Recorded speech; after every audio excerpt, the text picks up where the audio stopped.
পাম্পটি দিলে তাদের ভালো লাগে, এগুলো শুনতে শুনতে তারা অভ্যস্ত হয়ে গেছে।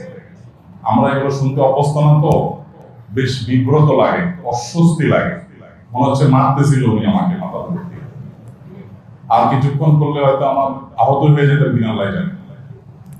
নবী করিম সাল্লাল্লাহু আলাইহি ওয়াসাল্লামের হাদিসে পরিষ্কার নিষেধ আছে, মানুষকে বসায় রাখা পাম্পটি দেওয়া এটা ভালো কোনো কাজ না। আর ওয়াজ মাহফিলগুলোর একটা ব্যাধি, একটা ব্যারাম হলো এটা, যে বক্তারে বসায় রাখা 2 মিনিট, 2.5 মিনিট, 3 মিনিট পর্যন্ত তার 14 গোষ্ঠীর পাম গোষ্ঠী বাতাস যা দেওয়ার আছে সব দেয়। বাতাসে ধরে না এমন কোনো মানুষ পৃথিবীতে একজনও নাই। বাতাস ধরবেই, যত শেয়ানা পাবলিক হোক সবাইকেই বাতাসে ধরে। এই জন্য নবী সাল্লাল্লাহু আলাইহি ওয়াসাল্লাম নিষেধ করেছেন, এটা সিরিয়াস কথা। আসলে কাউকে বসায় রেখে ভাই যত পাম্পটি দেওয়ার কথা ছিল, আমি আসার আগে বলেন না কেন 3 মাইল লম্বা